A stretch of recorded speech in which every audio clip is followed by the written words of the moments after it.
In the red land of Mars, a massive explosion erupts from the planet's surface, launching the first Martian sphere into space. Meanwhile in England, young couple Amy and George see the plume of smoke through a telescope belonging to their neighbor Ogilvy. After comparing this discovery to some sightings done during 1894 and 1898, he gives them a photo of Mars and welcomes them to the neighborhood. As the object leaves Mars and continues its course through space, the couple returns to their cottage, hurt by the way other neighbors shun them. The next day George goes to work at the local newspaper, where he is assigned to do general research on a recent bank incident. However, when he hears another reporter is going to the Admiralty, he volunteers to go as well because his brother works there and he may have insider information. Moments later, George waits for the minister and his brother Frederick to finish giving a speech about the recent Russian attacks and the Anglo-Saxon racial superiority before approaching Frederick to talk in private. The brothers haven't seen each other in a while, and George wishes Frederick visited his home to give Amy a chance. However, Frederick is still angry because George brought shame to the family by leaving his wife to run away with another woman and now he refuses to be seen with them. In the meantime, Ogilvy continues taking photos of Mars, curious about what the plumes may mean. Later at home, George gives Amy bad news. It seems Frederick won't be helping him get a divorce. To make matters worse, his boss keeps printing George's articles using another reporter's name. Suddenly the couple is startled by a bright light and the house starts shaking. When they go outside, they see a plume of smoke crossing the sky. Ogilvy doesn't hesitate to leave in the middle of the night to investigate and is shocked by what he sees. Meanwhile in a desolate red land, a strange red robot-like structure is surrounded by a heavy smoke, seemingly broken. The next morning, Ogilvy invites the couple to see what he's found in the forest. There's a scorched trail on the ground that takes them to a mysterious sphere that has destroyed all the trees that surround them. Ogilvy thinks it's something that fell from space like a meteor and he's already called the royal astronomer, but the couple worries this may be an attack from Russia. George takes a few pictures and since the telegraph lines are down, he must go to the office with the news. Unfortunately, the editor once again wants to give the story to another reporter, so George snaps and demands an explanation. It turns out the lord that owns the newspaper has blacklisted George because his name now equals a lack of traditional values. Furious, George decides to quit. Afterward he goes to see his wife to beg her to sign the divorce papers, pointing out they were never happy together, but the woman refuses, saying she won't allow anyone to have George as revenge for the shame he brought to her. Back in the forest, now lots of people have arrived to help dig out the sphere. When Ogilvy touches it with his trowel, the ground suddenly shakes and the meteor begins to expand, its top layer slowly cracking open. At that moment the royal astronomer Stent arrives with his own team and a bunch of policemen to take charge of the site. Soon a whole curious crowd gathers around the excavation, and George arrives looking for Amy. The sphere suddenly begins grumbling, and Ogilvy notices a clockwork ticking sound coming from it. The cracks on the sphere's surface finish breaking and the brown cocoon comes off, exposing a slick black surface beneath. Stent comes closer to touching the object, which leaves a layer of thick black oil on his hand. His reflection is still there when he moves back, only for it to go away when the sphere begins spinning and raises high in the air. At that moment, Stent's arm suddenly catches on fire, and as the sphere spins faster, people around it begin bursting into flames. Terrified, everyone runs away in panic, not noticing that the sphere continues to spin until disintegrates. Its black dust falls into the crater on the ground, which is still rumbling. George and Amy run back to their house and help their maid look for their missing sister. When they go outside, they see a second sphere falling through the sky and landing in a lake nearby. Meanwhile on the red land, an adult and a child walk through a desolated area filled with mysterious crystals. Eventually they reach the ruins of a city, looking for a safe spot. The next day, George returns to the forest to find Ogilvy, only to discover an artillery unit has cordoned off the area and the incident is being treated as a simple forest fire. Jane also goes looking for Ogilvy at his house and finds all the pictures of Mars, which she thinks confirm the sphere is extraterrestrial. In the forest, the crater suddenly begins glowing and moving, as if revealing something underneath it. At the newspaper office, Frederick comes looking for George and learns he quit. When he checks the desk, he finds a picture of them as kids and feels bad for having abandoned his brother in times of need. The editor shows him a map, explaining that the explosion happened near George's home. Back in town, George and Amy reunite to discuss their future, only to be startled by a weird noise. A bunch of soldiers appear on the streets and urge everyone to run away because something is coming, but it's too late. Explosions suddenly start happening all over the place. As buildings start to crumble, George and Amy run to their home to get their maid, but they have to watch in horror as part of the wall falls on top of her, killing her. At that moment a scared lost horse runs down the street and George grabs it so they can escape, but the couple barely moves when they hear their dog crying. George runs to rescue it when suddenly a giant alien machine known as Tripod appears above town, its blue glowing lights revealing that it was the thing hiding in the crater all along. Its destruction causes debris to fall and block the road, splitting the couple. George tells Amy to escape and ask Frederick for help, and she rides away with tears as more explosions go off around her beloved. Hours later, the entire town has become ruins. In London, Frederick argues with the Prime Minister about what to do, and they decide not to tell the citizens anything yet. The palace is taking in refugees and Amy arrives looking for George, but nobody has seen him. Frederick is angry with Amy because he thinks his brother would be safe now if he hadn't run away with her, but he shuts up when Amy confesses she's pregnant. Meanwhile on the Red Land, it's revealed that the two people are Amy and her son George Jr. This isn't Mars, it's future London, which has become a post-apocalyptic city in ruins. Amy checks the notes on the walls left by survivors, but she doesn't find who she's looking for. Afterward she goes to pick up some food from the drive and Junior finds a little magazine on the floor, telling the story of how the Martians were finally driven away. Back in the present, a pile of debris starts moving and George comes out from under it, alive and well. There's nobody left in town, so George returns to his cottage and discovers the maid's body is gone. He can't find Amy, so he writes a letter to her in case she ever comes back. Suddenly he hears a whistle, which turns out to be a soldier looking for other survivors. They're trying to find a way out of town together when they hear a baby crying nearby, so they run to rescue him. Unfortunately the tripod shows up again and the men have to hide behind a building to avoid it. The tripod continues to shoot its laser beams and soon the baby stops crying, indicating he died. The duo keeps going and eventually reaches another town, which is also in ruins. George wants to keep going and reach London to look for Amy, but the leader of the artillery unit threatens him into staying and fulfilling his duty as a British citizen to defend the land. In the meantime in London, Amy continues to look for George among the refugees to no avail. Frederick points out he isn't on the records and that maybe he went back to his wife. Afterward, Amy presents Ogilvy's pictures to Frederick and the Prime Minister, who finally believes the story of alien creatures attacking Earth. He makes an official announcement in front of a crowd, telling them not to worry because they have the best army in the world. In the future, Junior continues to read his magazine and Amy tells her his dad had also fought in the war against the aliens. The text says the army had trouble because normal weapons didn't work. Back in the present, the artillery unit finds the second sphere in the forest and prepares to attack, ignoring George's warning that it may not work.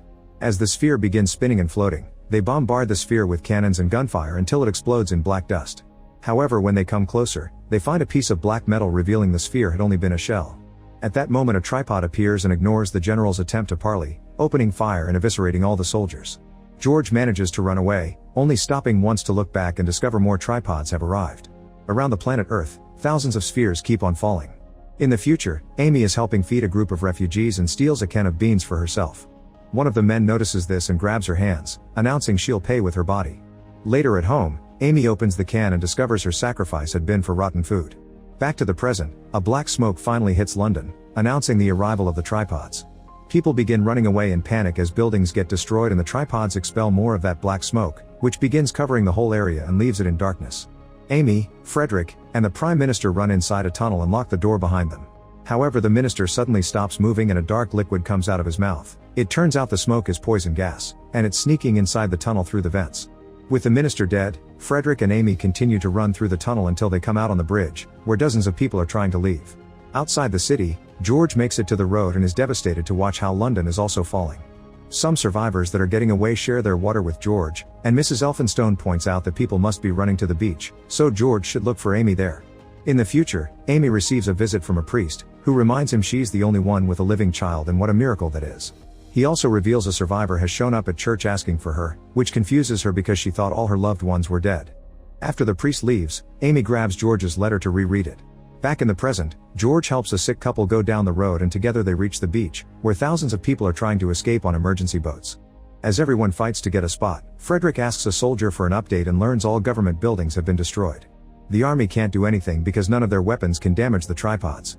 Amy wants to keep looking for George, but Frederick thinks the baby is the priority and forces her to leave on a boat. At that moment, George finds Frederick and hears about the boat, so he begins yelling her name. Amy immediately hears him and both of them jump into the water to finally reunite. Suddenly another explosion is heard and the tripods arrive at the beach too.